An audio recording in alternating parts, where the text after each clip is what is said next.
नमस्कार, मैं रविश कुमार। यह एक ऐसा फैसला है जिसने गटर में बदल चुके गोदी मीडिया का सारा गंदा पानी सड़क पर ला दिया है। इंडिया गठबंधन ने 14 एंकरों के नाम सार्वजनिक किए हैं और कहा है कि गठबंधन के किसी भी दल का प्रवक्ता इनके नफरती कार्यक्रमों में नहीं जाएगा। यह बहिष्कार पूरे चैनल का नहीं है, केवल उन एंकरों का है और उनके कार्यक्रमों का, यानी उनके प्रवक्ता उन्हीं चैनलों के दूसरे कार्यक्रमों में हिस्सा लेते रहेंगे। इंडिया गठबंधन ने जो प्रेस रिलीज जारी की है उसमें कारण स्पष्ट होने चाहिए थे ताकि पता चलता कि आखिर उनका गठबंधन इस फैसले पर क्यों पहुंचा। अलग अलग प्रवक्ताओं ने बयान दिए हैं मगर एक साथ एक जगह पर स्पष्टता से बात नहीं आ सकी। इसके पीछे यही कहा जा रहा है कि इन एंकरों ने नफरत फैलाने की सीमा पार कर दी है। आप और हम सभी जानते हैं कि इस देश में पत्रकारिता को कैसे बर्बाद कर दिया गया। इस पेशा में अब कोई नियम कानून नहीं बचा है, उसकी बुनियाद ही पूरी तरह से ध्वस्त कर दी गई है, बदल दी गई है। केवल दलदल बचा है। आपने एक बात नोट की होगी, जब यह लिस्ट आई तो इन एंकरों ने अपना बचाव पत्रकारिता के उन्हीं उसूलों के सहारे करना शुरू कर दिया जिन्हें कुचलने में इन्होंने जरा भी रहम नहीं की। जो लोग पत्रकारिता पर बेरहमी से हमला करते रहे, आज वही पत्रकारिता पर हमला का रोना रो रहे हैं। ऐसे अनेक उदाहरण हैं जिससे बताया जा सकता है कि 2014 के बाद से जब भी प्रेस और पत्रकारों पर हमला हुआ, इन एंकरों और इनके चैनलों ने पत्रकारों के बजाय हमला करने वाले दल और सरकार का साथ दिया। मोदी सरकार के दौर में पत्रकारों पर हमले के खिलाफ दिल्ली के प्रेस क्लब ने जितने प्रदर्शन किए, चाहे तो ये 14 एंकर बता सकते हैं कि वे कब इन प्रदर्शनों में हिस्सा लेने गए। जाने की बात आप छोड़ दीजिए, पत्रकारों के समर्थन में कब इन्होंने बोला। सवाल है कि क्या इंडिया गठबंधन को नफरत फैलाने वाले एंकरों और उनके कार्यक्रमों में प्रवक्ता भेजने से मना करना चाहिए था। अगर चैनल से लेकर एंकर तक नफरत फैलाने से बाज नहीं आते हैं तो आप बताइए उन्हें क्या करना चाहिए था। इंडिया गठबंधन के इस फैसले पर तीव्र प्रतिक्रियाएं आ रही हैं। इस फैसले को दुर्भाग्यपूर्ण से लेकर अभूतपूर्व कहा जा रहा है। यह वह देश है जहां सांप्रदायिक तनाव होने पर इंटरनेट बंद कर दिया जाता है और सांप्रदायिकता फैलाने के लिए गोदी चैनलों को खुला छोड़ दिया जाता है। यह वीडियो लंबा होना ही है, इसलिए आपसे गुजारिश है कि समय निकालकर आखिर तक इसे देखिए, क्योंकि इस वीडियो का रेंज ब्रिटेन, रवांडा, कश्मीर से लेकर किसान आंदोलन और मोदी दौर के 10 साल के दौरान मीडिया के दमन तक जाता है। सबका आपस में गहरा संबंध है, इसलिए धीरज के साथ पूरा वीडियो देखिए। इस बहस में प्रवेश करने से पहले आपको यह समझना होगा कि हम मीडिया के जिस दौर की बात कर रहे हैं उसने पत्रकारिता के नाम पर केवल अपराध किया है और राजनीति के नाम पर अपराधियों को संरक्षण दिया है। हर दर्शक जानता है कि 2014 के बाद से भारत की पत्रकारिता नष्ट हो चुकी है। इसमें केवल मोदी मोदी चलता है, मोदी से सवाल तक नहीं पूछा जाता। जब भी जनता पूछना चाहती है, इन चैनलों पर एंटी मुस्लिम डिबेट चलने लगता है। जो पत्रकारिता का धर्म नहीं निभा सके वो धर्म की रक्षा के नाम पर पत्रकारिता को कुचलते रहे और एंटी मुस्लिम नफरत फैलाते रहे।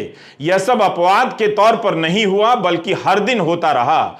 अगर आप इसे स्वीकार करते हैं तो फिर यह सवाल खुद से कीजिए कि आपको गटर में डूबा हुआ गोदी मीडिया चाहिए। Of course, I don't want to comment much about the press, but I think Lalu ji said it best. You're also in some ways restricted and chained, and India Alliance is working to free you from your chains. Thank you.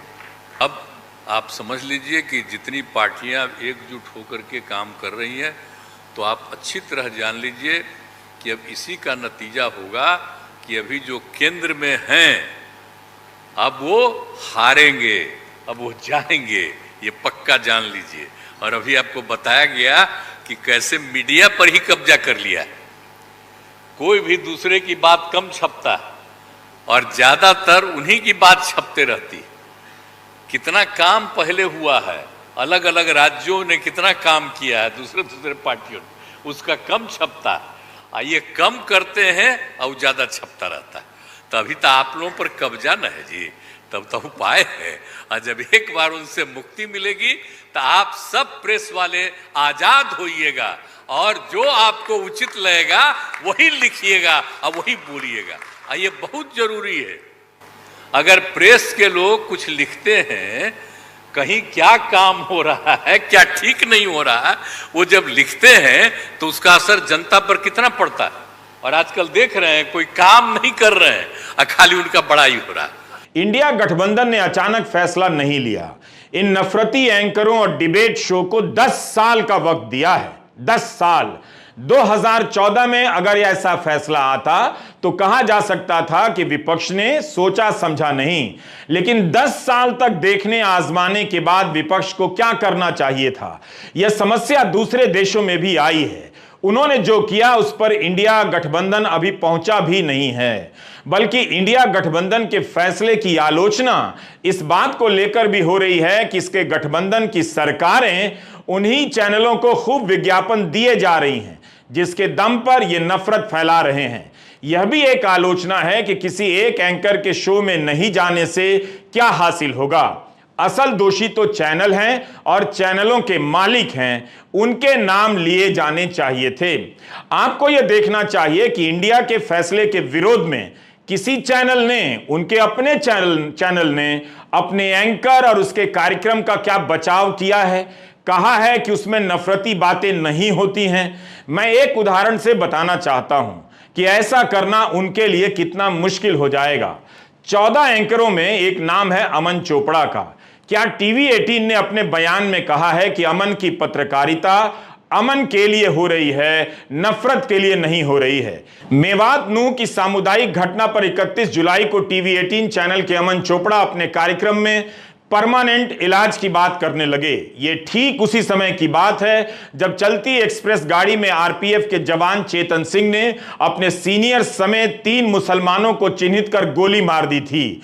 जब पत्रकार राहुल देव ने इस पर इन्हें टोका और याद दिलाया कि फाइनल सॉल्यूशन की बात नाजी जर्मनी में की गई थी, तब भी यह एंकर अपनी बात पर टिका रहा और साफ करता रहा कि परमानेंट इलाज से उसका इरादा वही है जिसकी बात राहुल देव कर रहे थे। क्या इस एंकर के शो में विपक्ष को जाना चाहिए? किसी को भी जाना चाहिए जहां उन शब्दों और प्रतीकों का इस्तेमाल होता है जो ऐतिहासिक रूप से नरसंहार से जुड़े हुए हैं।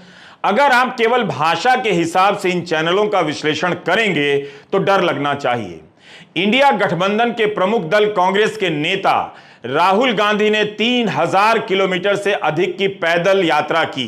भारत जोड़ो यात्रा के दौरान मीडिया के इस नफरती अभियान पर बोलते रहे। तो क्या यह सवाल राहुल गांधी से नहीं बनता, उनकी पार्टी से नहीं बनता है कि आप इस नफरत को रोकने के लिए क्या करेंगे?